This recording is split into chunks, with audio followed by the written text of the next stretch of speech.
બોલીએ શ્રી વલ્લભાધીશ કી જય।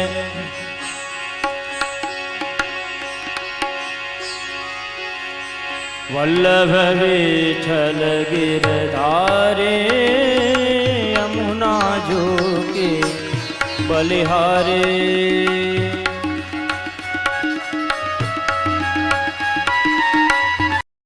પ્રાપ્ત કરવી હોય તો અહંતા અને મમતા એ બંનેને પેલા છેટા કરી દો, એને દૂર નાખો, ત્યારે દીનતા પ્રાપ્ત થશે। એટલા માટે શરીરાચરણ આજ્ઞા કરે છે, નહીં સાધન સંપત્ત્યા હરિસ્તુષ્યતિ કદાચન ભક્ત્યા નામ દૈન્યમ એકમ હિ હરિતોષણ સાધનમ। પ્રભુને સંપત્તિની લાલચ આપો ને પ્રભુ રીજાય, કંઈક સામગ્રી રોગાવો ને પ્રભુ રીજાય, તો પ્રભુ કોઈ પણ લાલચ સાધન સંપત્તિથી પ્રાપ્ત થતા નથી। શ્રી હરિરાય ચરણ ભારપૂર્વક આજ્ઞા કરે છે, ભક્ત્યા નામ દૈન્યમ એકમ હિ હરિતોષણ સાધનમ। અહંતા અને મમતા છૂટે ત્યારે પ્રાપ્ત થાય। અહમ એટલે હું અને મમતા એટલે મારું। લૌકિકમાં જે આપણું મમત્વ રહેલું છે, જીવ સ્વભાવથી મારું મારું મારું કરતા જીવ મરી જાય છે, પણ પહેરેલા કપડાં પણ આપણી સાથે આવતા નથી। ઘર મારું, પતિ મારો, પત્ની મારી, પુત્ર મારો, આ સગા સંબંધી બધા મારા, રૂપિયા પૈસા ગાડી બંગલાઓ મારા છે, પણ આ મારો અને તારો સંબંધ ક્યાં સુધી છે? જ્યાં સુધી શરીરમાં પ્રાણ છે ત્યાં સુધી। બેઠા હોઈએ ને અંતરમાંથી અંતર્યામી આપણને છોડીને જો પધારી ગયા, તો જેને આપણે કહીએ છીએ ને આ બધા મારા છે, પતિ પત્ની પુત્ર મિત્ર સગાઓ, 2 કલાક પણ ઘરમાં રાખવા તૈયાર થવાના નથી। કહેશે કાઢો આને જલ્દી અહીંથી, નહીં તો શરીરમાંથી દુર્ગંધ આવવા લાગશે। શરીર હતું ત્યાં સુધી બધું મારું હતું, પણ શરીર છૂટ્યું ત્યારે સંસારનો બધો જ સંબંધ પૂરો થઈ જાય છે। લૌકિક સંસારનો બધો સંબંધ શરીર સાથેનો છે અને પ્રભુનો સંબંધ અંતર સાથેનો છે, અને અંતરનો સંબંધ અંતર્યામીની સાથે જોડવાની દીક્ષા, એનું જ નામ બ્રહ્મ સંબંધ। પુષ્ટિજીવ જ્યારે બ્રહ્મ સંબંધ લે છે ત્યારે અષ્ટાક્ષર અને પંચાક્ષર મંત્ર દ્વારા આપણી અહંતા અને મમતાનું પ્રભુને સમર્પણ કરવામાં આવે છે। હું કોણ? દાસોહમ કહેતા અહંતાનું સમર્પણ થાય છે। હું પ્રભુનો દાસ છું। દાસ ભાવ પ્રગટ થતા દીનતા આવે છે અને અહમનું સમર્પણ થાય છે। મારું શું છે? તો કે ઠાકોરજી મારા છે। જે ઠાકોરજીને જ પોતાના બનાવી લે છે, એને જગતમાં શેની અપેક્ષા હોઈ શકે? અષ્ટાક્ષર અને પંચાક્ષર દ્વારા અહંતા અને મમતાનું સમર્પણ થાય છે, ત્યારે જીવને બ્રહ્મ સંબંધ થાય છે। આ બંને બાધકો એવા છે કે લાખ પ્રયત્ન કરવા છતાં પણ જીવ એને તોડી કે છોડી શકતો નથી। સાધુ કે સંન્યાસી હોય, જંગલમાં જઈને કુટી બનાવીને રહેતો હોય, પણ હું એક સંત છું, હું વૈરાગી છું, આટલો હમ તો એની અંદર રહેતો જ હોય છે કે આશ્રમ મારો છે કે આ કુટિયા મારી છે, એટલી મમતા પણ એની અંદરથી છૂટતી નથી। સંપૂર્ણ રૂપે એને તોડી કે છોડી શકાતી નથી। એટલે શ્રી મહાપ્રભુજી ઉપાય બતાવ્યો કે ના, પ્રભુને પ્રત્યે મોડી દો, પ્રભુને એનું સમર્પણ થઈ જશે તો તમારો સંસાર પણ અલૌકિક બની જશે।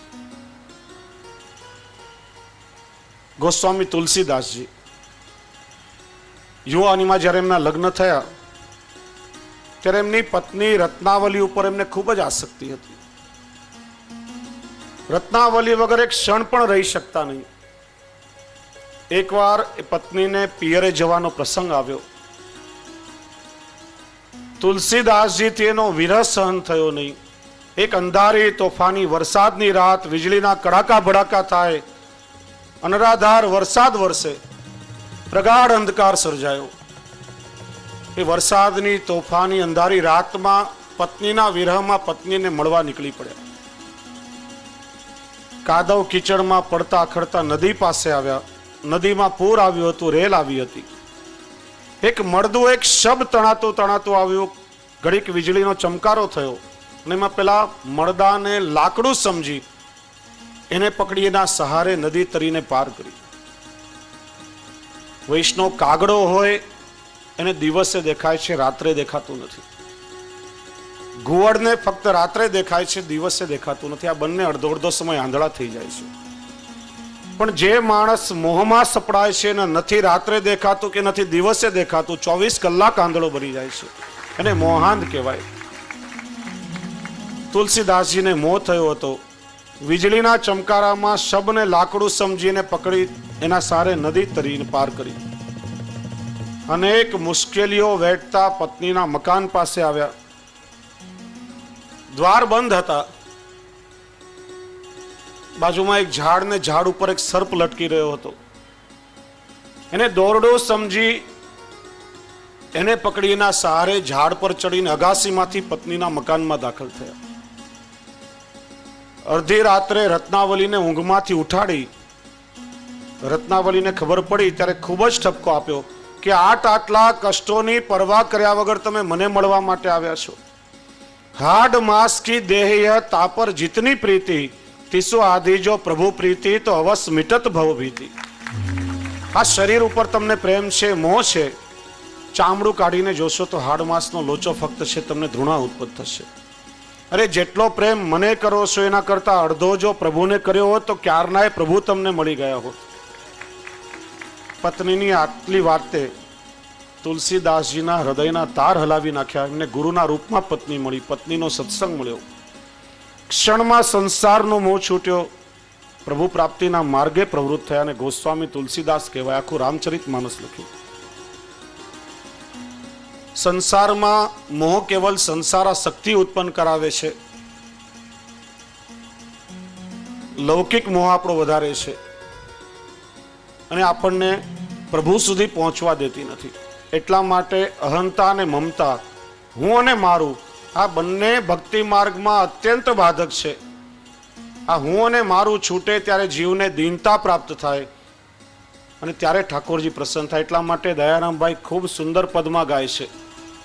નિશ્ચયના મહેલમાં વસે મારો વાલમો, માં ખૂબ સુંદર કહ્યું. દીનતાના પાત્રમાં મન મણી મૂકીને ભેટ ભગવંતજીને ધરજો રે.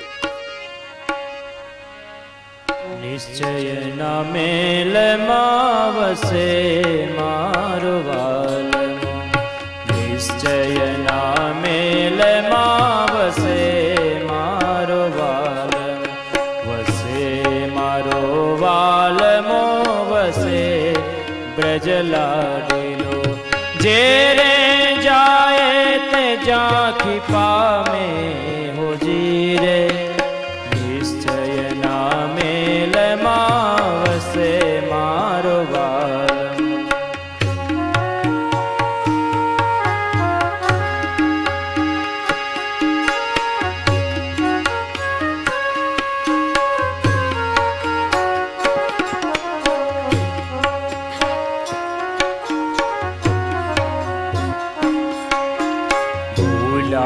ભમે તે બીજા સદન બધા તાળી વગાડીને સાથે ગાઓ. આ તો બધાને જ આવડતું હશે પદ.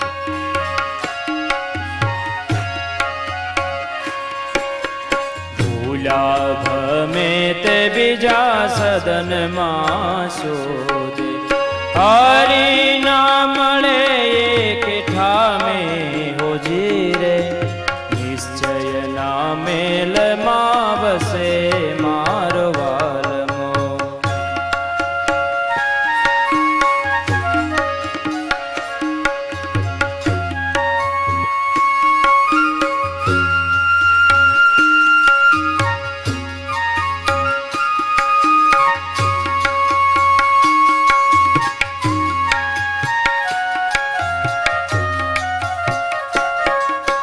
સત્સંગ દેશમાં ભક્તિ નગર છે. બધા ભાવથી ગાઓ. સત્સંગ દેશમાં ભક્તિ નગર છે. પ્રેમની પોળ પૂછી જાજો જીરે. નિશ્ચયના મેલમાં વસે મારો વાલમો.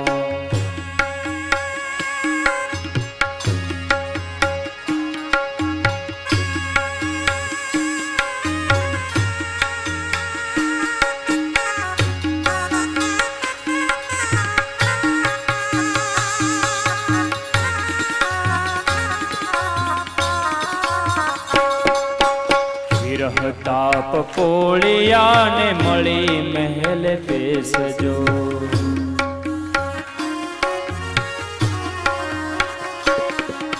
સેવા સીડી ચઢી બેડા થાજો જીરે. સેવા સીડી ચઢી બેડા થાજો જીરે. નિશ્ચય ના મેલ માં વસે મારો વાલમો.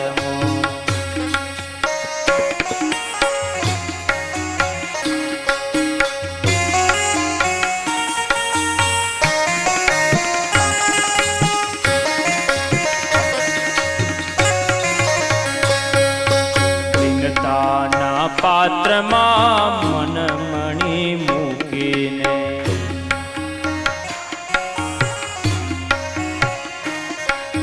દીનતાના પાત્રમાં મન મણી મૂકીને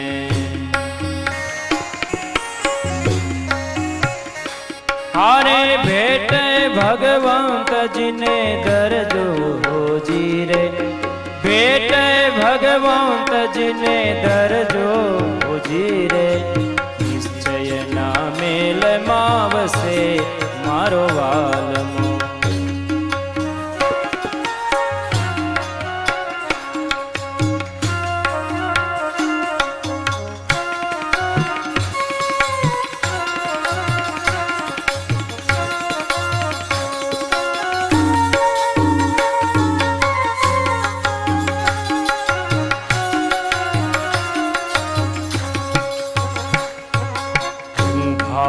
ભાવનો છાવર કરીને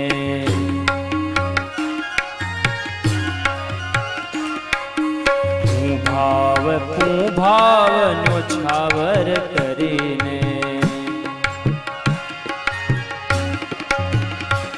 શ્રી ગિરિધર વર તમે વરજો જીરે. શ્રી ગિરિધર વર તમે વરજો જીરે. મેલ માં વસે મારો વાલમો.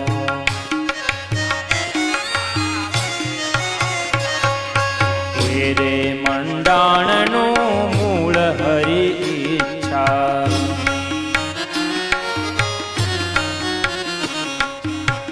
રે મંડાણનું મૂળ હરી ઈચ્છા.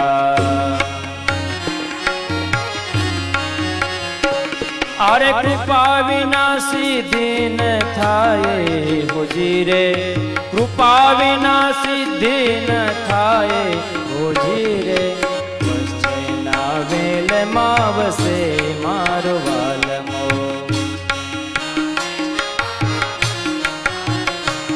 શ્રી વલ્લભ શરણ થકી સહુ પડે સહેલું.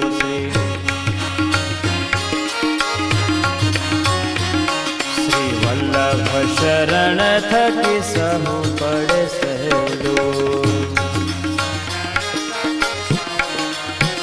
એ દેવી જન પ્રતિ દયો ગાય હોજી રે. દેવી જન પ્રતિ દયો ગાય હોજી રે. નિશ્ચય ના મેલ માં વસે મારો વાલમો.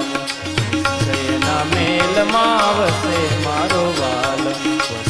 મારો વાલમો વસે વ્રજ લાગેલો. વસે મારો વાલમો વસે વ્રજ લાગેલો. જે રે જાય તે જાંકી પામે હોજી રે. જે રે જાય તે જાંકી પામે હોજી રે. નિશ્ચય ના મેલ માં વસે મારો વાલમો. નિશ્ચય ના મેલ માં વસે મારો વાલમો. નિશ્ચય ના મેલ માં વસે મારો વાલમો. શ્રી હરિરાય પ્રભુચરણ આપણને સમજાવે છે કે જ્યાં સુધી લૌકિક મદ હોય ત્યાં સુધી આપણામાં દીનતા આવતી નથી. લૌકિકમાં અહંતા અને મમતા રાખવાથી મદ આવે છે. પ્રભુ સિવાય અન્ય વસ્તુમાં આસક્તિ એ મદનું મૂળ છે. અને આવો મદ એ અન્યાશ્રયની ધજા છે. જે વસ્તુ પ્રભુ સંબંધમાં બાદ કરે એ બધું આસુરી છે. અને એનાથી જીવમાં પણ કેવલ આસુરત્વ જ પ્રગટ થાય છે. આવા મદના પણ અનેક પ્રકાર છે, અને એવો મદ જ્યારે જ્યારે જીવમાં આવે ત્યારે જીવે શું કરવું, એ માટે શ્રી હરિરાય પ્રભુચરણે મદ ત્યાગ હેતુ નામનો એક ખૂબ સુંદર ગ્રંથ લખ્યો છે. અત્યારે ક્યાં ગ્રંથ પ્રાપ્ય નથી, પ્રાચીન પ્રતિઓ ક્યાંક એની પ્રાપ્ય હશે, પણ આમાં શ્રી હરિરાય પ્રભુચરણે મદના 20 પ્રકાર બતાવ્યા છે. અને સામાન્ય આપણે ભલે પોતાની જાતને દીનતાના પાત્ર માનતા હોઈશું, ઉજ્જૈનમાં એકવાર એક વૈષ્ણવને પ્રશ્ન થયો,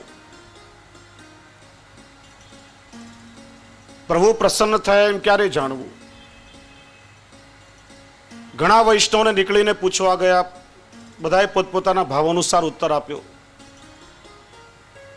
કૃષ્ણ ભટ્ટને પૂછવા ગયા, તે કૃષ્ણ ભટ્ટે કહ્યું કે જ્યારે આપણા સ્વસેવ્ય સ્વરૂપમાં આપણી રુચિ થાય, પ્રભુની સેવા કરવાની ઈચ્છા થાય, અહંતા મમતા છૂટે ને દીનતાપૂર્વક પ્રભુની સેવામાં પ્રવૃત્ત થવાનું મન થાય, ત્યારે સમજવું કે આપણા ઠાકોરજી આપણા પર પ્રસન્ન થયા છે.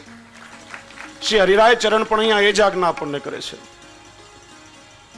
નાના નાના કેટલાય મદો એવા બતાવ્યા છે કે આપણને જાણે અજાણતા પણ આપણી અંદર ક્યારે પ્રવેશ કરી જાય એનું જ્ઞાન આપણને હોતું નથી. અને વૈષ્ણવોએ ખૂબ ધ્યાનથી એનું શ્રવણ કરો, કારણ કે આપણા જીવનમાં આવા મદ અવારનવાર અચાનક આવીને ઘૂસી જતા હોય છે, એનું અનુસંધાન પણ આપણને રહેતું નથી, ને એટલા માટે આપણી અંદર એનાથી જાગૃતિ આવે. આ ગ્રંથનો થોડો ભાવ આપણે વિચારીએ. પ્રથમ 3 મદ માટે શ્રી હરિરાય ચરણ આજ્ઞા કરે છે કે વિદ્યા મદ, ધન મદ અને કુળને લીધે થયેલો મદ, આ 3 ખાસ મુખ્ય છે ને મોટા મદ કયા છે, અને એને તજવા જોઈએ. આમ તો આ 3 તજવા બહુ જ કઠિન છે. એમાં વિદ્યા મદ ખૂબ જ ખરાબ છે, કારણ કે વિદ્યાના મદરૂપી મધિરાથી અંધ બનેલો, એને તો પ્રભુ ક્યારે પણ સૂચતા જ નથી. આવો વિદ્યાનો મદ આવે ત્યારે પુષ્ટિજીવે વિચાર કરવો કે પુષ્ટિ માર્ગે વિદ્યાનો મદ તો એ છે કે જેનામાં હંમેશા ભગવદ લીલાનો આવેશ રહે. જો વિદ્યાનો મદ પ્રભુ પ્રાપ્તિમાં ઉપયોગી હોય તો બૃહસ્પતિ સમર્થ વિદ્વાન છે, બ્રહ્માજી જ્ઞાની છે, પણ આ કોઈને ભગવદ લીલાની પ્રાપ્તિ થઈ નથી. કેવલ વિદ્યાથી પ્રભુનો સંબંધ થતો નથી. જે વિદ્યાનો પ્રભુની સાથે સંબંધ નથી એ સાચી વિદ્યા નથી, અને પ્રભુના સંબંધપૂર્વક જેનામાં વિદ્યા હોય એ તો ક્યારે પણ મદવાળો હોય જ નહીં, એનામાં તો દીનતાના સાગર ભરેલા હોય. જેને ભગવદ લીલાનો આવેશ હોય, જેને ભગવદ લીલાનો સંબંધ હોય, એ તો દીનતાનો સાગર હોય, સદાય દીનતાના આવેશમાં ડૂબેલો હોય, એને ક્યારે પણ મદ થતો જ નથી.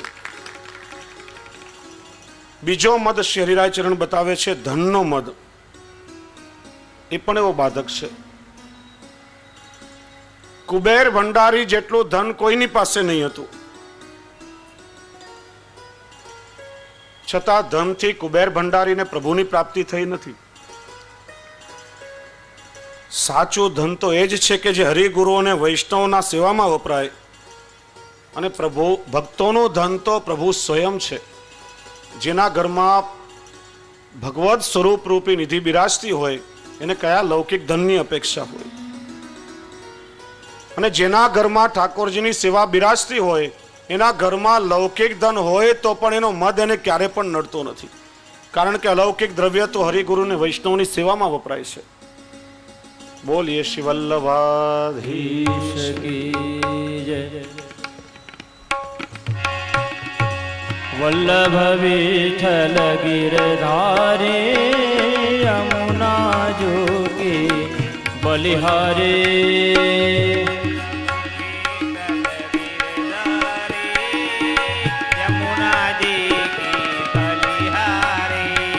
શ્રી વલ્લભ વિઠ્ઠલ ગિરધારે યમુના જોગી બલિહારે.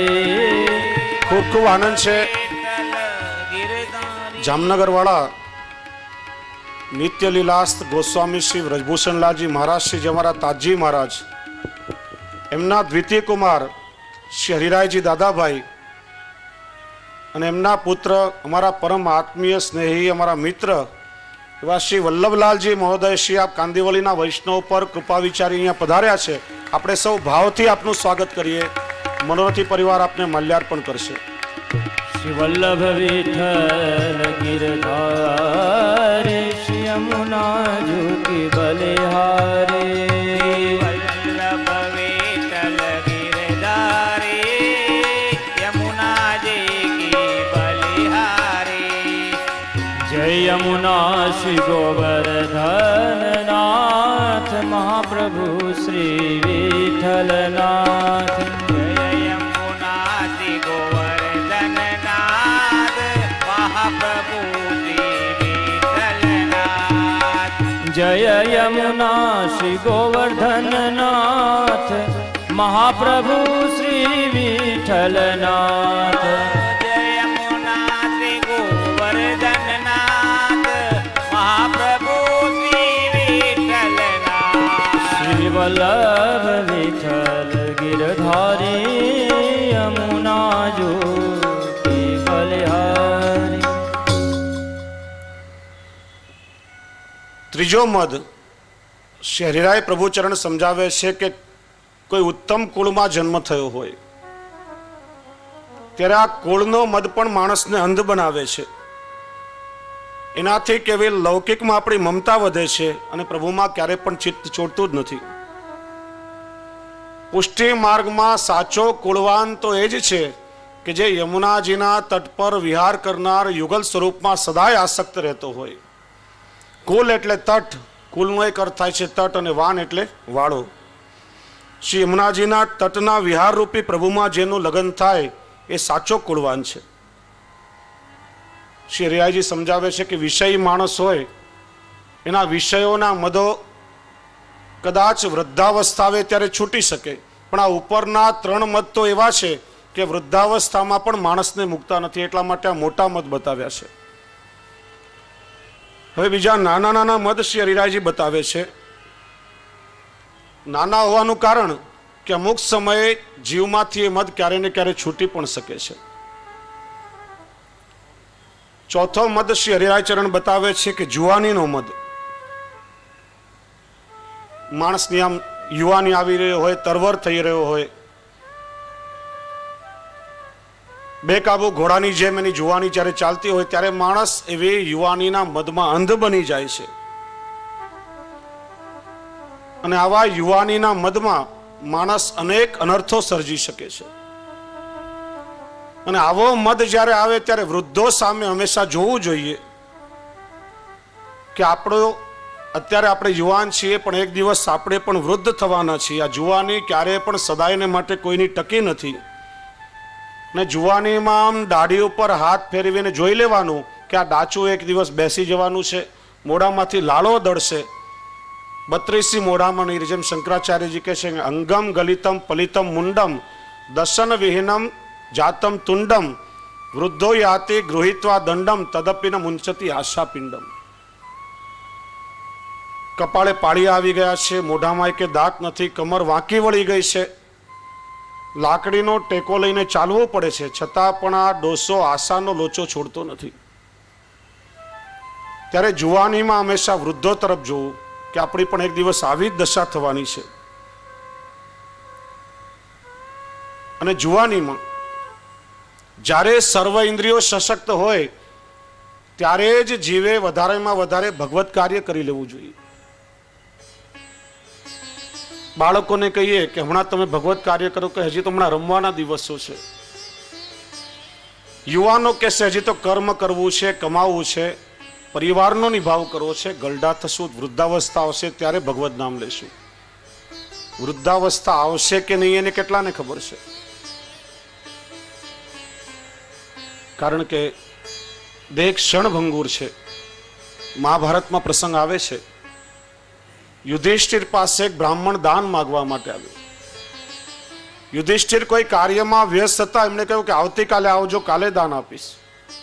ભીમસેન આમ તાળી વગાડવા લાગ્યો, આખા ગામમાં નોબત વગડાવી, મીઠાઈઓ વેચ માટી. યુધિષ્ઠિરે પૂછ્યું કે આ કરવાનું કારણ શું? ત્યારે કહ્યું કે મોટા ભાઈ આપ તો ધર્મરાજ છો, હું તો સમજતો હતો કે આવતીકાલની કોઈને ખબર નથી, પણ સારું થયું કાલ સુધીની તો તમને ખબર પડી, પેલા બ્રાહ્મણને કાલે બોલાવ્યો. ત્યારે યુધિષ્ઠિરને જ્ઞાન થયું કે મને આવતી ક્ષણની ખબર નથી તો કાલે હું શું કરવાનો, તો ત્યારે ને ત્યારે બ્રાહ્મણને પાછો બોલાવ્યો અને એ જ વખતે એને દાન આપ્યું. એટલા માટે આવતીકાલની આપણને ખબર નથી કે વૃદ્ધાવસ્થા આવશે કે નહીં, અને વૃદ્ધાવસ્થા કદાચ આવશે પણ ખરી, પણ જ્યારે એ વખતે આપણી આંખો જોવાનું ઓછું કરશે, પેલા મોટા ઘોડાના ડાબલા જેવા ચશ્મા આવશે તો દર્શન ક્યાંથી થશે? મશીન મૂકીને માંડ માંડ સાંભળતા હશું તો પ્રભુ નામનું સંકીર્તન ક્યાંથી સંભળાશે? બોલતા બોલતા જીભ થોથવાતી હશે તો પ્રભુનું ગુણગાન કેવી રીતે ગાશું? હાથ પગ અશક્ત થયા હશે તો પ્રભુની સેવા કેવી રીતે થશે? યુવાનીમાં સર્વ ઇન્દ્રિયો જ્યારે સશક્ત હોય એ વખતે વધારેમાં વધારે હરિગુરુ અને વૈષ્ણવની સેવા કરી લેવી જોઈએ, તો જ આ દેહ સાર્થક થશે. એટલા માટે શ્રી હરિરાય ચરણ સમજાવે છે યુવાનીનો મદ પણ બાધક છે, વૃદ્ધાવસ્થા આવતા એ મદ પણ છૂટી જવાનો છે. પાંચમો મદ બતાવે છે પુરુષાર્થનો મદ. પુરુષાર્થનો મદ પણ જો કોઈનામાં હોય તો રોગ વગેરે લાગતા કે જુવાનીમાં નાશ પામે છે. પુષ્ટિ માર્ગમાં સાચો પુરુષાર્થ એ જ છે કે પૂર્ણ પુરુષોત્તમ પ્રભુમાં અનહદ પ્રીતિ, ઠાકોરજીમાં દિન પ્રતિદિન આપણી પ્રીતિનું વર્ધન થાય, એનાથી મોટો બીજો કોઈ પુરુષાર્થ જ નથી. છઠ્ઠો મદ શ્રી હરિરાયચરણ બતાવે છે કે બળનો મદ. શારીરિક બળ પણ મહાબાધક છે, એનો મદ બાધક છે, અને બળના મદથી છકેલો માણસ હંમેશા બીજા ઉપર અત્યાચાર કરે છે, બીજાને સતાવે છે, બીજાને દુઃખ આપે છે. ભીમ કંઈ ઓછો બળવાન નહીં હતો, પણ કાળ આગળ ભીમનું પણ કંઈ ચાલ્યું નથી. બળવાન તો એ જ છે કે જે પોતાના પ્રેમ વડે પુરુષોત્તમને જીતે છે. તમારા સ્નેહથી તમે જે દિવસે ઠાકોરજીને જીતી લેશો એ જ સાચું બળ છે. પુષ્ટિ માર્ગમાં બળવાન એ જ છે. સાતમો મદ શ્રી હરિરાયચરણ સમજાવે છે કે રૂપનો મદ. એ પણ ભક્તિ માર્ગમાં બાધક છે. રૂપનો મદ આવે ત્યારે પણ વૃદ્ધાવસ્થાનો વિચાર કરવો. આ રૂપ તો ક્ષણિક છે. સાચું રૂપ કોને કહેવાય? જે કાયમ માટે એમને એમ રહેવાનું હોય. અત્યારે તો ગળપણ આવી ગયું હોય, ઉંમર ઢળી રહી હોય, પણ એવા એવા સાધનો નીકળ્યા છે કે બ્યુટી પાર્લરમાં જઈને 70 વર્ષે પણ જુવાન થવાનો દેખાવાનો પ્રયત્ન કરીએ. ઠાકોરજીએ જે કુદરતી રૂપ આપણને આપ્યું હોય એને ભૂલીને પણ માત્ર બાહ્ય દેખાવ કરવા માટે આપણે દંભ ઊભો કરીએ છીએ. ધોળા વાળ આવી ગયા હોય તો 70 વર્ષે પણ પેલી કલાઈ લગાડીને કાળા વાળ કરાવવા જઈએ. જાત જાતની ફેશનો આજે આવી રહી છે. મારે તો એક હાસ્ય કલાકાર આવ્યા હતા, એક બહુ સરસ વાત કરી. એક બેન એકવાર બ્યુટી પાર્લરમાં ગયા, એના માથામાં ગણીને 3 જ વાળ. બ્યુટી પાર્લરમાં જઈને કહ્યું કે અમારા વાળની ચોટલી ગૂંથી આપો. પેલો બહુ મથ્યો, માંડ માંડ કરીને ચોટલી ગૂંથતા ગૂંથતા એક વાળ તૂટી ગયો, 2 જ વાળ બચ્યા. પેલો કે બેન તમારા 3જા ભાગના તો ગયા, હવે શું કરું? બેન કે વાંધો નહીં, એક કામ કર, મને પોની લઈ આપ. પોની લેતા લેતા વળી પાછો એક બીજો વાળ પણ તૂટી ગયો. બેન કે હવે એક જ વાળ બચ્યો, રહેવા દે, હું છૂટા રાખીશ, ખુલ્લા વાળ રાખીશ. ફેશનમાં માણસ કઈ ને કઈ કરે છે, સ્વરૂપવાન દેખાવાનો પ્રયત્ન કરે છે. શ્રી હરિરાય ચરણ આપણને સમજાવે છે કે આ જગતમાં સુંદર સ્વરૂપવાળા તો કેવલ ઠાકોરજી જ છે, અને એટલા માટે એમને કોટી કંદર્પ લાવણ્ય યુક્ત કહેવામાં આવે છે. કરોડો કામદેવ પણ જેના સ્વરૂપને જોઈને શરમાઈ જાય એવું સ્વરૂપ કેવલ ઠાકોરજીનું છે. આ રૂપ પણ કાયમ માટે રહેવાનું નથી, તો બાહ્ય દેખાવ અને દંભ કરવાનું શું અર્થ? એનો પણ ક્યારેય મદ નહીં કરવો. જીવનું સાચું રૂપ તો એ જ છે કે જેના મુખ ઉપર હંમેશા પ્રેમના ઓજસ્સો ઝલકે છે. 8મો મદ શ્રી હરિરાયચરણ સમજાવે છે શીલનો મદ. માણસ ગમે તેટલો સદાચાર વાળો કે શીલવાન હોય પણ પ્રભુમાં જો એની પ્રીતિ ન હોય તો જેમ વિધવા સ્ત્રીનું રૂપ શું કામનું, એના જેવીની એ દશા છે. સાચો શીલવાન એ જ છે કે જેની પોતાના પ્રભુમાં હંમેશા રતિ મતિ અને ગતિ રહેતી હોય. નવમો મદ, લૌકિકમાં આપણને બહુ સન્માન મળતું હોય એનાથી પણ માણસને મદ આવે છે. કોઈ ઊંચા સ્થાને હોઈએ, અવારનવાર લોકો ગળામાં ફૂલના હાર નાખે, જો એનું નામ જ છે હાર, શું કહેશે? તમને હાર પહેરાવીએ છીએ. જીતેલા માણસને પણ હરાવે એનું નામ છે હાર. એનાથી માણસને અહમ જ આવે છે, કેવલ અહમનું પોષણ થાય છે. દુનિયા આપણને શિર ઉપર લઈને કદાચ એકવાર ફરે, પણ એનાથી આપણે આત્માને શું લાભ થવાનો છે? આવું સન્માન મેળવવામાં આપણું મન રહે અને ઉલટો એનાથી કેવલ અન્યાશ્રય જ થવાનો છે. સાચું સન્માન શ્રી હરિરાય ચરણ સમજાવે છે કે એ છે કે પ્રભુમાં પ્રીતિ થતા આપણા ઠાકોરજી આપણને માન આપે. જેમ દયારામભાઈ કહે છે કે વઢું ને તરછોડું તો એ મારી પૂઠે પૂઠે આવે. ગમે તેટલો ખીજાવો એને તરછોડું, પણ મારો પ્રભુ તો મારી પાછળ પાછળ આવે છે, ક્ષણ માત્ર પણ મને મૂકતો નથી. પ્રભુ પોતાના ભક્તની પાછળ પાછળ ફરે, એ જ ભક્તનું સાચું સન્માન છે. પંઢરપુરનો પ્રસંગ છે. વિઠ્ઠલનાથજી રૂક્ષ્મણીજી સાથે ઠાડા છે. હજારો ભક્તોની કતાર દર્શન માટે લાગેલી છે, પણ ભગવાન નીરવ અને શુષ્ક દ્રષ્ટિ કરીને ઠાડા છે. રૂક્ષ્મણીજી પૂછે છે કે ભગવાન, આટલા ભક્તો આપના દર્શન માટે આવ્યા છે, પણ આપના મુખ ઉપર પ્રસન્નતા જણાતી નથી. ભગવાને કહ્યું, આ જેટલા આવ્યા છે ને કોઈને કોઈ સ્વાર્થ લઈને પોતાના માટે આવ્યા છે, મારી પ્રસન્નતા માટે કોઈ આવ્યું નથી, ને એટલા માટે આજે મારા મુખ પર પ્રસન્નતા નથી. રૂક્ષ્મણીજી પૂછ્યો, હજારો ભક્તોમાં આપનો કોઈ એવો ભક્ત નહીં હોય જે આપની પ્રસન્નતાનો વિચાર કરે? વિઠ્ઠલનાથજીએ કહ્યું કે છે મારો એક ભક્ત એવો તુકારામ, પણ આજે એની તબિયત બગડી છે ને બિચારો દર્શન માટે આવી શક્યો નથી. ત્યારે રૂક્ષ્મણીજીએ કહ્યું, ભગવાન નથી આવી શક્યો તો શું થયું? ચાલો આપણે ઘરે જઈને ને દર્શન આપી આવીએ. હજારો ભક્તો કતારમાં ઊભા છે અને વિઠ્ઠલનાથજી રૂક્ષ્મણીજી સાથે તુકારામના ખાટલા પાસે ઠાડા છે. પ્રભુ ભક્તની પાછળ પાછળ આવે, એ જ ભક્તનું સાચું સન્માન છે. જગત તો જ્યાં સુધી આપણે જગતની અપેક્ષાઓ પૂરી કરશું ત્યાં સુધી તાલી, નહીં તો પછી ગાલી. જે દિવસે આપણે જગતની અપેક્ષાઓ સંતોષી નહીં શકીએ તે દિવસે આ જ જગત આપણને નીચે પણ પાડી દેશે. માટે કદાચ સંસારમાં લૌકિકમાં લોકો માન સન્માન આપે તો એનો પણ મદ ભક્તોએ ક્યારે કરવો નહીં. 10મો મદ શ્રી હરિરાય ચરણ સમજાવે છે કે વેપારમાં, વ્યવસાયમાં, ધંધામાં બહુ કુશળતા હોય, ખૂબ સારું કમાતા હોઈએ, ખૂબ સારી આવડત હોય, તો પણ જીવાત્માને એનો મદ થાય છે, મારા જેવો વેપાર કોઈને આવડતો નથી. શ્રી હરિરાય ચરણ સમજાવે છે કે લૌકિક ધંધાની કુશળતા શું કામની? જે વેપાર પ્રભુ સંબંધ વાળો નથી એ તો ઉલટો ભગવત પ્રાપ્તિમાં બાધક છે. અહીં તો પુષ્ટિ માર્ગમાં ઠાકોરજીની સેવા અને સ્મરણમાં કુશળતા જોઈએ, અને એવી કુશળતા હોવા છતાં પણ શ્રી હરિરાયજીની પેઠે દીનતા જોઈએ. ઠાકોરજીની સેવા અને સ્મરણમાં જો કુશળતા હોય, 12 મહિનાનો સેવાનો ક્રમ કંઠસ્થ રહેતો હોય, ખૂબ સુંદર સેવા પહોંચતા હો, તો પણ શ્રી હરિરાયજીની પેઠે દીનતા જોઈએ. 11મો મત બતાવે છે, પોતાના સગા સંબંધીઓનું હું પોષણ કરું છું, એનો પણ આપણને મદ થાય છે. જીવે વિચારવાનું કે જીવનું શું ગજું કે આપણે કોઈનું પોષણ કરી શકીએ. પ્રભુ સર્વસમર્થ છે, જગતના નાથ છે.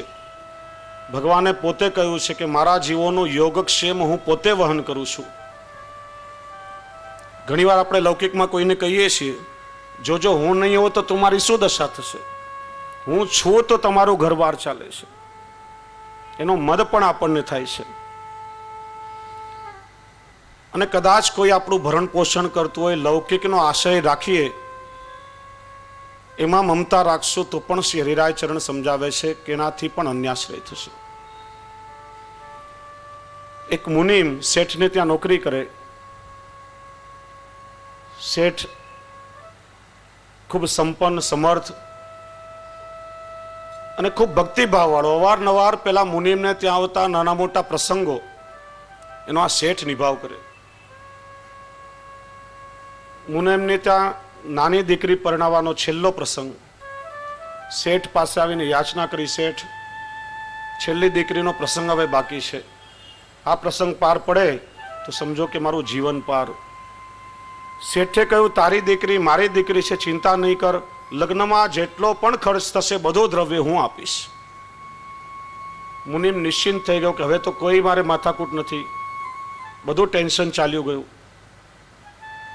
બન્યું એવું કે દીકરીના લગ્નને 2 જ દિવસ બાકી હતા, આ શેઠને હાર્ટ એટેક આવ્યું ને હાર્ટ ફેલ થઈ ગયું. હવે મુનિમનો પ્રસંગ કોણ ચલાવે? લૌકિકમાં જેટલો આશ્રય કરીએ છીએ એના કરતા અડધા ભાગનો જો પ્રભુનો આશ્રય દ્રઢ થઈ જાય ને તો કોઈનો પણ આશ્રય કરવાની આવશ્યકતા નથી. ઠાકોરજીની કૃપાથી આપણું સર્વસ્વ વહન થશે. પ્રભુ સર્વ સમર્થ છે અને આપણા દ્વારા કોઈનું ભરણ પોષણ થતું હોય તો એનો પણ મદ આપણે કરવો જોઈએ નહીં. કારણ કે આ દેહ આજે છે, આજે આપણે છીએ અને કાલે આ દેહ છૂટી પણ જશે તો કાલેનું ભરણ પોષણ કોણ કરશે? જીવ કોઈનું ભરણ પોષણ કરી શકતું નથી, જીવનું ભરણ પોષણ પ્રભુ કરે છે. એટલા માટે શ્રી હરિરાય ચરણ આજ્ઞા કરે છે, લૌકિકમ વૈદિકમ ચાપી સ્વયં સાધયિતા પ્રભુ. ભક્તના લૌકિક અને વૈદિક દરેક મનોરથો કેવલ પ્રભુ સિદ્ધ કરે છે. જીવનું સામર્થ્ય નથી કે કંઈ પણ સિદ્ધ કરી શકે. 12મું મદ શ્રી હરિરાય ચરણ બતાવે છે દાતાપણાનો મદ. અવારનવાર કોઈને દાન આપતા હોઈએ ત્યારે એનો મદ પણ મનમાં થાય છે, પણ જીવે વિચારવું કે જીવનું શું ગજવું કે પોતે દાતાપણાનો મદ રાખે. એને તો બ્રહ્મ સંબંધ વખતે સર્વસ્વ પોતાના પ્રભુને સમર્પિત કરેલું છે. સ્વતંત્ર આપણી પાસે છે શું કે આપણે કંઈ આપી શકીએ? ભગવત કૃપાથી દૈવી દ્રવ્યનો વિનિયોગ ભગવત સેવાર્થે થયો હોય ને તો પણ એનો મદ આપણને આવે છે. તમે જુઓ, હવેલીમાં દર્શન કરવા માટે જઈએ, હિંડોળાના દિવસ હોય, શ્રાવણ મહિનો હોય કે ઉષ્ણકાળમાં ફૂલ મંડલીના મનોરથ થતા હોય, ભગવત કૃપાથી યત કિંચિત દૈવી દ્રવ્યનો વિનિયોગ ભગવત પ્રીત્યર્થે આપણે કરાવીએ, પણ એનો મદ પણ મનમાં આવ્યા વગર રહેતો નથી. ઘરે જતી વખતે રસ્તામાં જેટલા વૈષ્ણવ મળે ને આપણે કહેતા જઈએ, આવતીકાલે દર્શન કરવા આવજો, કાલે તો મારી ફૂલ મંડલી છે, કાલે બધા ચોક્કસ આવજો, કાલે તો મારા હિંડોળા છે, કાલે મારો રાજભોગ છે, કાલે મારો મંગળભોગ છે. અરે મારો રાજભોગ ને મારો મંગળભોગ થયો તો ઠાકોરજીને અરોગશે કેવી રીતે? આપણું કંઈ સામર્થ્ય નથી કે આપણે પ્રભુને માટે પણ કંઈ આપી શકીએ. આ તો ઠાકોરજીએ કૃપા કરીને જે દૈવી દ્રવ્ય આપણી પાસે હતું એનો સ્વીકાર પ્રભુ કરી રહ્યા છે. દાતાપણાનો મદ પણ જો આપણને થશે તો પણ જીવનો બગાડ થશે.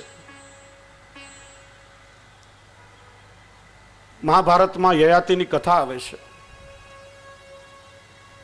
યયાતિ રાજા ખૂબ જ દાનવીર હતો અને દેવીએ પ્રસન્ન થઈ 1000 વર્ષ ઇન્દ્રાસન ભોગવવાનું વરદાન આપ્યું. યયાતિ સ્વર્ગમાં આવ્યો, ઇન્દ્ર આસન પરથી નીચે ઉતરી ગયો, યયાતિને આસન પર બેસાડી પોતે નીચે બેઠો. હવે ઇન્દ્રએ થોડી ચાલાકી કરી. ઇન્દ્ર યયાતિના વખાણ કરવા લાગ્યો કે રાજા, તમે કેટલા પુણ્યના કામ કર્યા હશે. ભૂખ્યાઓને અન્નદાન કર્યું હશે, તરસ્યાઓ માટે પરબો બંધાવી હશે, જળાશય બંધાવ્યા હશે, નિર્વસ્ત્રને વસ્ત્રનું દાન કર્યું હશે. હાથે કરીને ઇન્દ્ર એકાદ પુણ્યનું કામ ઓછું બોલે. યયાતિ ટાપસી પૂરે કે રાજા, તમે ભૂલી ગયા, આટલા પુણ્યના કામ મેં વધારે કર્યા છે. એકાદ કલાક વાર્તાલાપ ચાલ્યો. ઇન્દ્રએ કહ્યું કે રાજા, તમારા કરેલા પુણ્યકર્મ હું બોલતો ગયો અને તમારા મોઢેથી એકરાર કર્યા, બધું પુણ્યકર્મ ખલાસ થઈ ગયું. ઉતરો ઇન્દ્રાસન પરથી નીચે. 1000 વર્ષ ઇન્દ્રાસન ભોગવવાનું વરદાન મળ્યું, કલાકમાં નીચે ઉતારી મૂક્યું. એટલા માટે જ આપણે ત્યાં કહેવાયું છે, જે કોઈ સદકાર્ય આપણા હાથે આપણે કરીએ એને મનમાં રાખવું જોઈએ. અને જાણે અજાણે કોઈ ભૂલ આપણાથી થઈ જાય તો ઠાકોરજીની સન્મુખ કે ગુરુની સન્મુખ જઈ અને વિનંતી કરીને એનો સ્વીકાર કરી લેવો. ક્રિશ્ચન ધર્મમાં પણ કન્ફેશન કરવાનો પ્રથા છે, એવી પ્રથા છે. ત્યાં ચર્ચમાં જઈને ભગવાન અને પાદરી સાંભળે એ રીતે પોતાના કરેલા અપરાધોને જાહેરમાં કહે છે. કારણ કે નિયમ છે જે પણ કર્મનો આપણે આપણા મોઢાથી એકરાર કરશું એ કર્મ ક્ષીણ થાય છે, એના બંધનો કપાય છે. આપણે લોકો કરીએ છીએ શું? જે કંઈ દુષ્કર્મ આપણાથી થાય એને આપણે ગુપ્ત રાખીએ છીએ, અને જે પણ સદકાર્ય હોય, ક્યાંય પણ ધર્માદો કરીએ, ડોનેશન આપીએ, તો સૌથી પહેલા પ્રશ્ન કે મારી તકતી કેટલી મોટી લાગશે. કોઈ પણ જગ્યાએ તમે દાન આપ્યું અને તમારા નામની તકતી લાગી તો સમજવાનું કે પુણ્યનું ફળ તમને મળી ગયું છે, ઉપર માટે કંઈ બેલેન્સ હવે બાકી રાખ્યું નથી.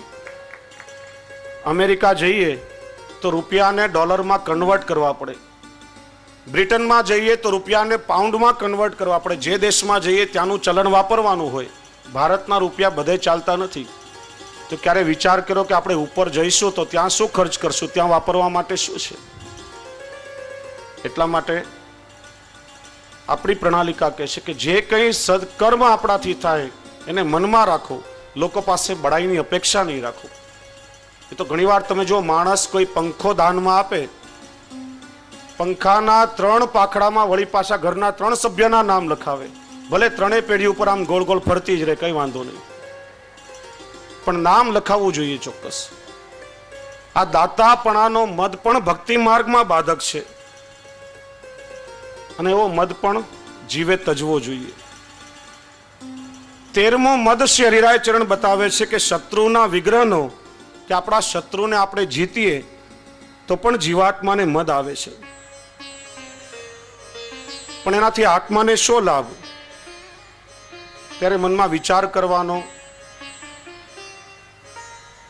સાચો મરદ તો એ જ છે કે આપણા અંદરના શત્રુઓ કામ, ક્રોધ, લોભ, મોહ, મદ, મત્સર એને જીતે છે. બહારના શત્રુઓને જીતીએ તો એ જીત્યું ન કહેવાય, પણ જે અંદરના શત્રુઓને જીતે એ જ સાચો વિજય છે. બોલીએ શ્રી વલ્લભાધીશ કી. શ્રી વલ્લભ વિઠ્ઠલ ગિરધારે યમુના જુકી બલિહારે.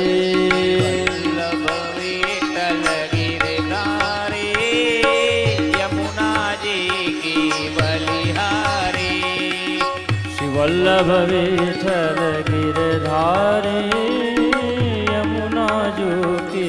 ખૂબ ખૂબ આનંદનો અવસર છે. જો કાંદિવલીના વૈષ્ણવ કેટલા ભાગ્યશાળી છે કે પ્રત્યેક દિવસે કોઈને કોઈ વલ્લભ સ્વરૂપ આચાર્ય અહીંયા પધારી અને પોતાના વચનામૃતો દ્વારા કાંદિવલીના વૈષ્ણવ પર અનુગ્રહની વૃષ્ટિ કરી રહ્યા છે. મોટા મંદિરવાળા અમારા તાજજી મહારાજ, નિત્યલીલા શ્રી ગોપીનાથજી મહારાજ શ્રીના પૌત્ર ને મારા પૂજ્ય પિતૃચરણના પરમ મિત્ર પ્રવર એવા શ્રી અનિરુદ્ધલાલજી મહારાજ શ્રી, પૂજ્ય શ્રી રાજુ કાકા, એમના જ્યેષ્ઠ આત્મજ અને અમારા પરમ મિત્ર શ્રી પ્રશાંત કુમારજી મહોદય પણ આજે કાંદિવલીના વૈષ્ણવ પર કૃપા વિચારીને પધાર્યા છે. આપણે સૌ ખૂબ ભાવથી આપનું સ્વાગત કરીએ અને આપને પુષ્પ માલ્યાર્પણ થશે. શ્રી વલ્લભ વિઠ્ઠલ ગિરધારે યમુના જોકી બલિહારે. વલ્લભ વિઠ્ઠલ ગિરધારે યમુના જી બલિહારે.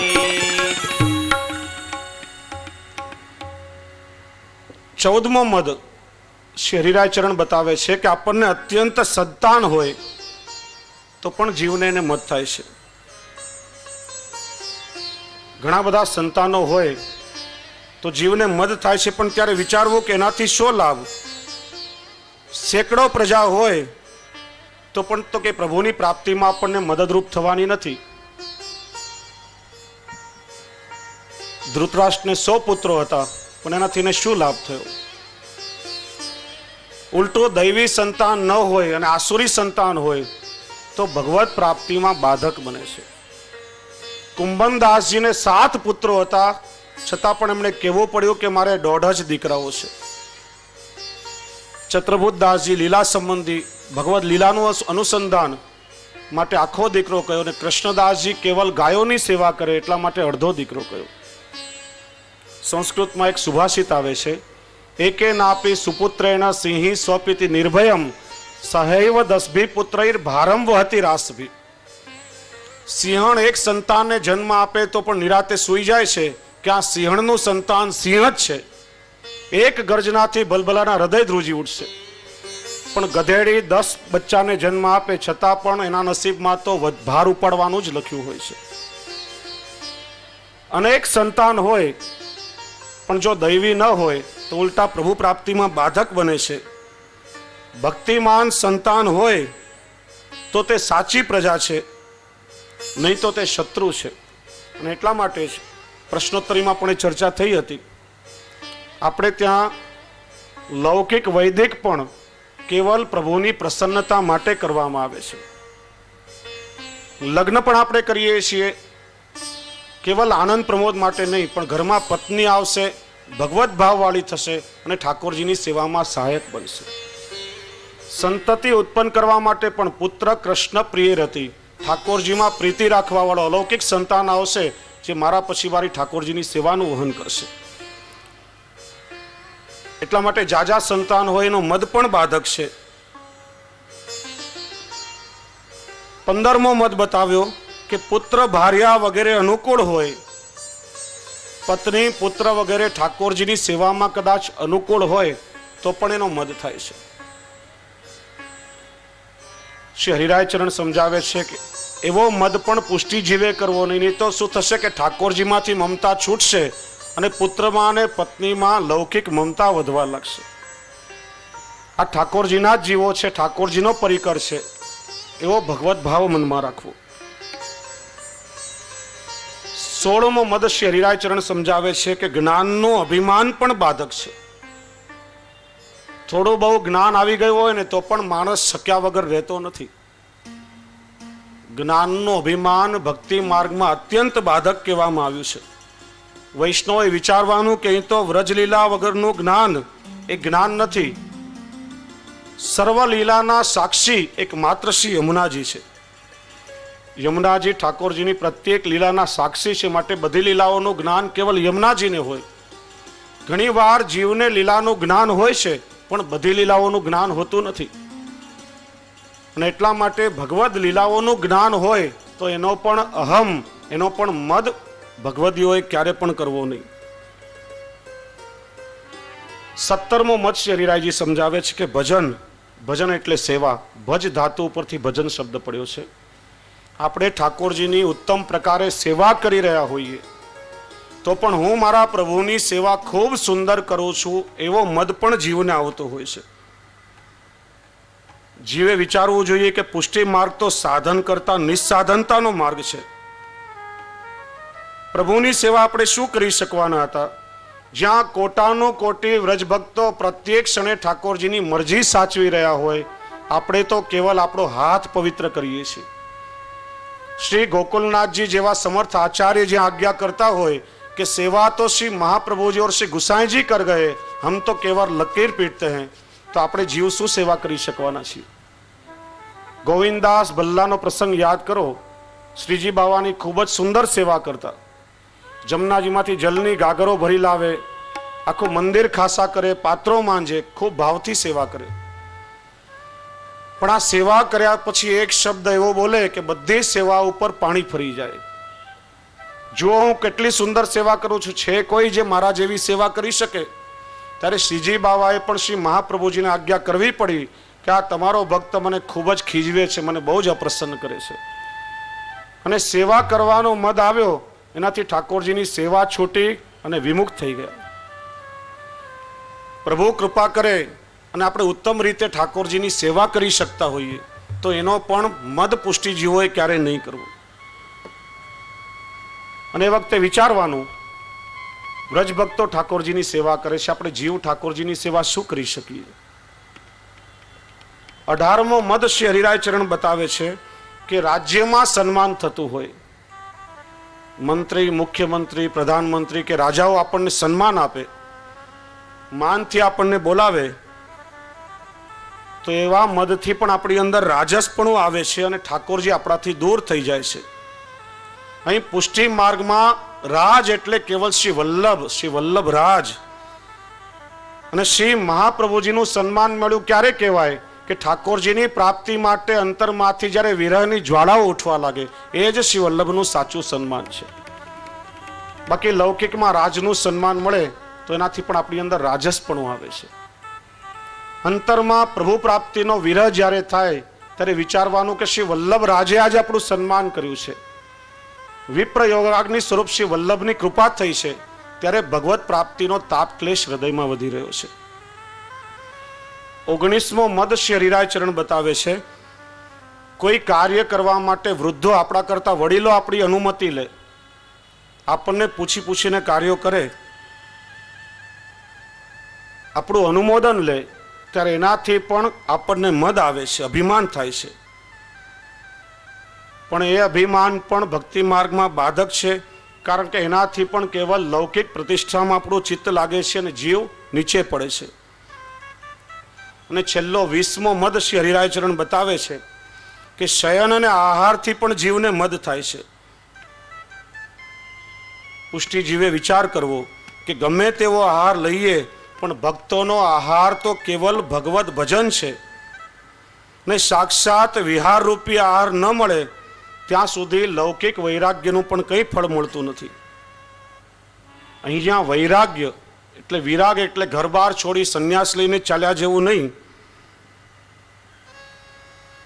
પણ લૌકિક વૈદિકમાં અપ્રીતિ અને ઠાકોરજીમાં વિશેષ રાગ, ઠાકોરજીમાં બહુ પ્રેમ, એનું જ નામ છે વૈરાગ્ય અને એને જ વિરક્ત કહેવાય છે. પુષ્ટિ માર્ગમાં ઘર બાર છોડીને વૈરાગ્ય લેવું નામ વિરક્ત નહીં, પણ વી એટલે સુકાઈ જવું અને રક્ત એટલે રુધિર. ઠાકોરજીના વિરહાગ્નિથી જેના શરીરમાંથી રક્ત પણ સુકાઈ જાય એ સાચો વિરક્ત છે. અને આવી રીતે અનેક પ્રકારના નાના મોટા મદ જીવાત્મામાં હોય છે. અને આ મદ જ્યારે જ્યારે આવે ત્યારે એની નિવૃત્તિનો પ્રકાર પણ શ્રી હરિરાય ચરણે બતાવ્યો છે. આ 20 પ્રકારના મદ શ્રી હરિરાય ચરણે મદ ત્યાગ હેતુ નામના ગ્રંથમાં બતાવ્યા છે. આ અહંતા ને મમતા આ બંને જ્યારે છૂટી જાય ત્યારે જીવને દીનતાની પ્રાપ્તિ થાય છે. આવી રીતના પ્રકારના મદો જીવાત્મામાં હોય એની નિવૃત્તિ માટે શ્રી હરિરાયજી આપણને ઉપાયો બતાવે છે.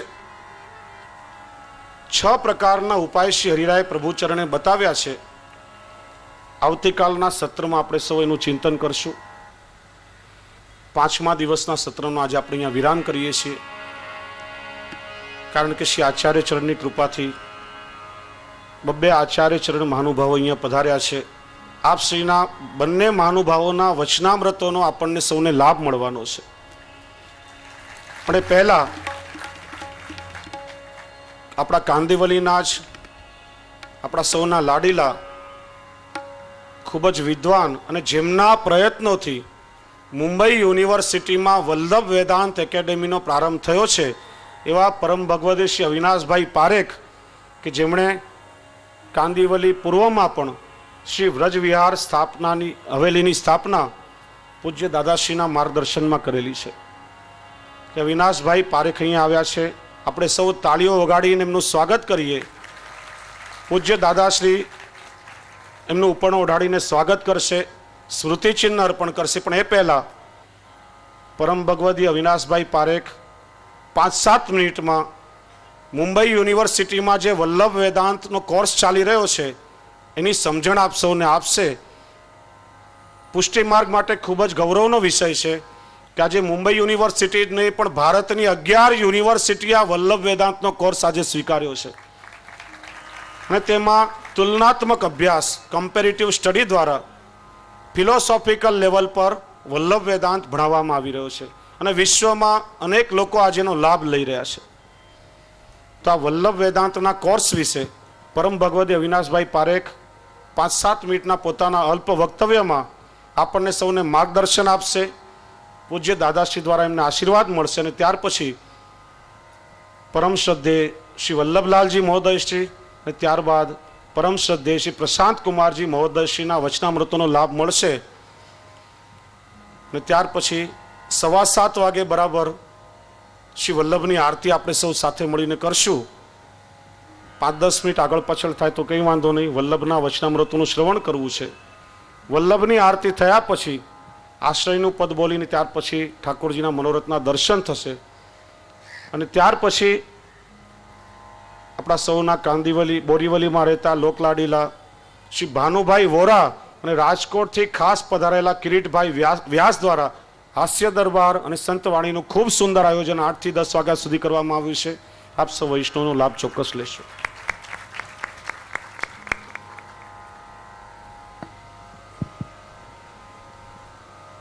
વલ્લભકુળના ચરણ કમળોમાં સદૈન્ય દંડવત અને સૌ વૈષ્ણવોને સવિનય જય શ્રી કૃષ્ણ.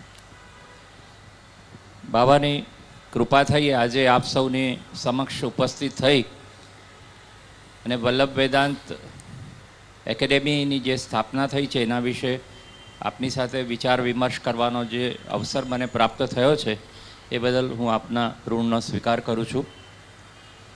મારે આપ સૌ વૈષ્ણવોને જણાવવું છે કે આપણે હવેલીમાં આવીએ છીએ, વચનામૃતનો આનંદ લઈએ છીએ અને સમજવાનો પ્રયાસ કરીએ છીએ વૈષ્ણવ સંપ્રદાયના સિદ્ધાંતોને. આ જ વાતને આગળ વધારતા એક પૂરક પ્રવૃત્તિ છેલ્લા 5 વર્ષથી યુનિવર્સિટીના